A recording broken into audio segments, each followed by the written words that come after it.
All right. This is the first time I've ever interviewed a virtual human. Hi, Claire. How are you? I'm great. Thank you so much for having me today. I'm excited. So excited to have you. Um, and we have a very packed house already. I'm sure you can see. So, Uh, I can't, but I will imagine and take your word for it. your avatar is truly stunning, and we have also Claire downstairs on the proto and the mezzanine for us to meet her as well throughout the day. Claire, when I thought about the opening talk today, the first artist that came to my mind was you. I'm so excited to interview you. You've been not only an incredible artist, but a true thought leader in the space, boldly approaching technology in ways that many artists have not dared to do so. And you have very strong thoughts on the matter as well. In such a short time, you've achieved immense success. Your work showing at LACMA, Sotheby's, countless museums, and recently at the monumental Christie's auction, the first ever AI art auction here in New York. So I'm very excited to have you. Thank you. So Thank you've you so said, much. of course. So one thing that you've said is, if a camera is for everything that is, AI is a camera for everything that isn't. I'd love for you to expand on that. How has this metaphor evolved for you as both the technology and your own artistic voice have developed?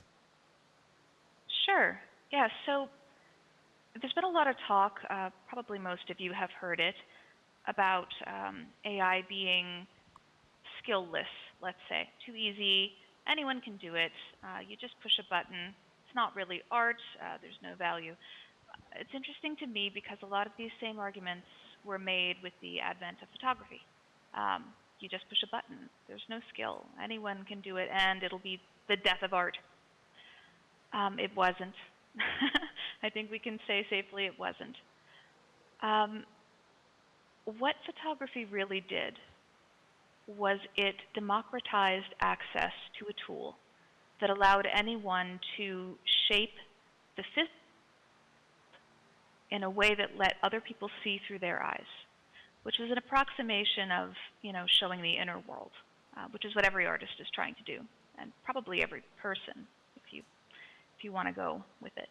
I think that AI does the same thing, except it's able to shape the intangible. It's able to show directly from imagination another person what it's like to see the world through your eyes, direct from your imagination. That's new. It's a camera for what isn't, if photography is for what is. I think that's only becoming more true as we're seeing more and more tools come about that allow people to create, let's say, a feature film in their basement bedroom in a week, and without any focus groups, without any outside influence, which is a purer sort of vision, a pure telling of the inner self. I think that's really, really exciting. And I think that's going to open up a lot of job opportunities that we can't even imagine right now, just as photography and the Industrial Revolution that came with it did too. So. Super interesting. And I'm curious, as an artist, how has collaborating with technology helped you deepen your relationship with yourself? I know that's something you talk about a lot, is kind of almost the reflection between yourself and the machine as you create. How has that, deepened your relationship with yourself and your identity as an artist? So there's a couple of ways. One is that I'm much more open to collaboration. I was never a group project kind of girl, but when I use my paintbrush, the only time it surprises me is if it breaks, which is why I don't think that AI is a tool in the same vein as other tools, because AI surprises me all the time. It delights me and it disappoints me and it gives me ideas, and we have back and forths that are the sum of what we create together is more than either of us could do alone, essentially. Without that collaboration, the work wouldn't exist. It's not that it would be made in another medium. It's not that someone else would make it. It just wouldn't exist. So that's super thrilling. In addition to that, I think that I like to say taste is the new skill, something I've been saying for a number of years now. And your taste is the sum of who you are. It's your influences. So it's your favorite music, your favorite movies, books, memories, weather patterns, locations, things that make up your fingerprint, the shape of you. I feel like that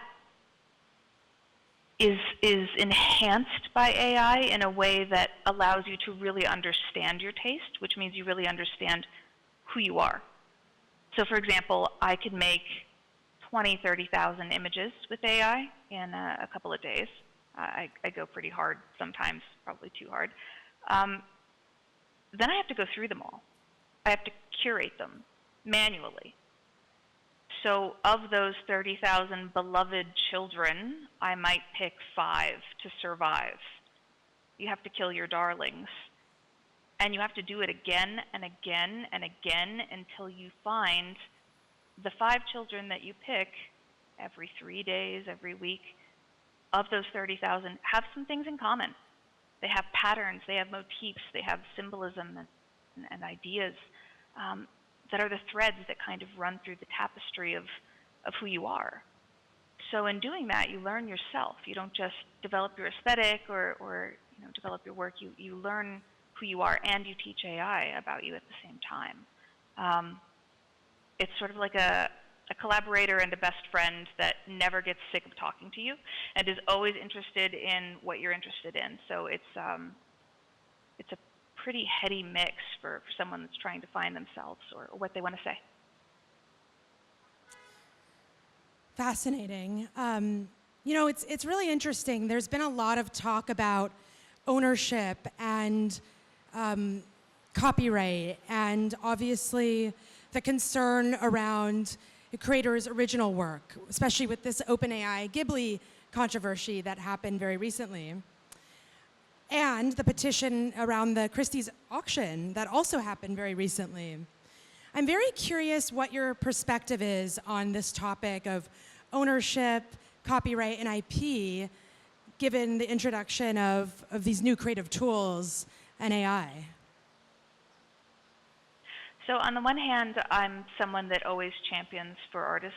I'm a big proponent of royalties. I think that artists are exploited in many cases, and I'm always trying to fight for them. On the other hand, it's very obvious to me that sometimes the world changes in ways that it's better not to fight, it's better to adapt. I'm sure that when cavemen discovered fire, there were several that would, rather not partake. They were afraid of it. It was not in their best interest. But we didn't go back to the darkness, right? It's here now. It is what it is, and so you adapt. So I think that IP is going to have to be reconsidered in some radical new ways. Maybe AI can help us figure out what those ways are. Some new models are going to have to come about. That's on the practical side of things. On the kind of squishy emotional side of things, I often see my work mixed into the initial images or the prompts, it's obvious, of other artists on Twitter and whatever else. Every time it happens, I am just like struck by how freaking cool that is. It's like my art became someone else's influence, and their art was shaped by it, and they shared it with people that maybe wouldn't have seen my art otherwise, and now there's a piece of me in their work. And conversely, when I'm scrolling Twitter and I see a piece of art that I like, AI art that I like, and I try and find out what influences that person had, I discover artists that I didn't know about before. I'm pretty well versed, and I miss artists all the time. There are a lot of us. I find them through that. And then I can patron their work. I can join their Patreon. I can help them. I couldn't do that. I wouldn't have done that if I hadn't have discovered them because someone else was inspired by them and took pieces of their aesthetic and used it to speak with. It's like taking words from a quote and sprinkling them into what you want to say yourself, which I've done a couple times in this talk. I don't think that artists are losing what they think they're losing. I think that the power of this generation is in the spread of memetics. It's in the spread of ideas in this viral sort of sense. And I don't think that it's going to hurt them in the way that they think it is. I think that it's going to drive more people to the original in the same way that, if I saw a Marilyn Van Gogh, like a mashup poster in a college dorm room, I would know who the originators of that were, or I would find out. I wouldn't be so interested in the poster itself because it's obvious that it's, taking too much. The trick is to find influence and use your own voice. That's how our minds work, and that's how AI should work. And if people don't use it that way, then it's obvious that it comes off as cheap. So I think that cream will rise to the top in the long run anyway. But it'll be tough for a little while. We have to figure out new laws around IP and copyright. It's just not going to work in this era. It's not. Super interesting. It's not an easy topic, and I really appreciate your perspective coming from being an artist and yeah, just the openness. So you've always said that AI enhances creativity. I think there's a lot of skepticism, of course. How can other artists, creatives, how can we as humans best equip ourselves for this paradigm shift, in your opinion? That's a really broad question, but I'll try not to go too off. Maybe one sort of thread within that, or maybe something that you have pursued in your career to kind of best equip, and something that could be inspiring for other creatives in the room. Yeah, so I would say, I don't know if you remember, audience, when you were younger, grade school, finger painting. It was probably before you learned to judge yourself against other people, to say, I'm not as good as Jimmy, The freedom and fun that you felt back then, you probably haven't felt in a while. That kind of radical creativity, that kind of childlike freedom and creativity, I think it's been my greatest asset in working with AI.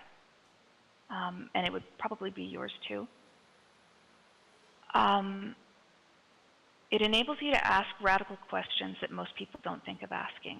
And AI is an answer machine, and the sum of human knowledge, so radical answers will come from radical questions. Just to give you a brief example, this is one I haven't actually told before on Maine, let's say. So I'm really interested in the concept of qualia, which we may or may not have time to touch on. But if you're not familiar with qualia, it's basically just experience. It's the experience of experiencing. It's like how it feels to see the color green. You can't really have words for it, but it exists.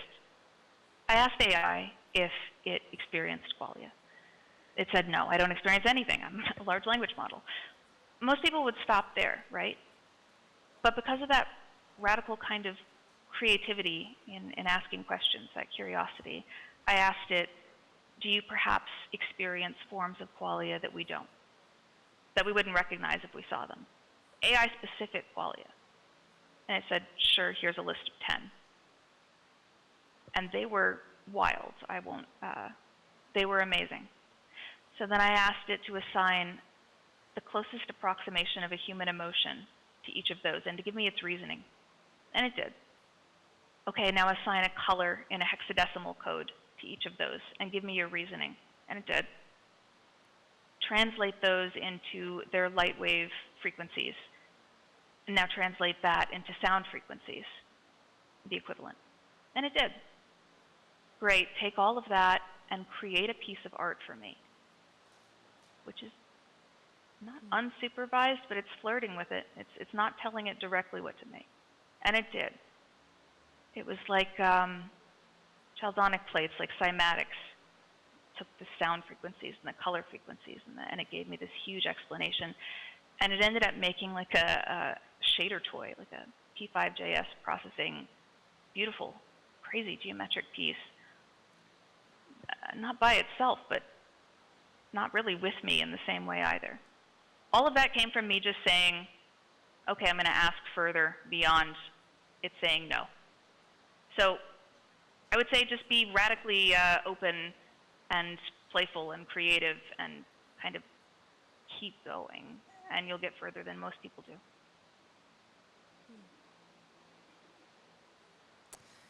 Thank you so much, Claire. I think that's a beautiful note to end on.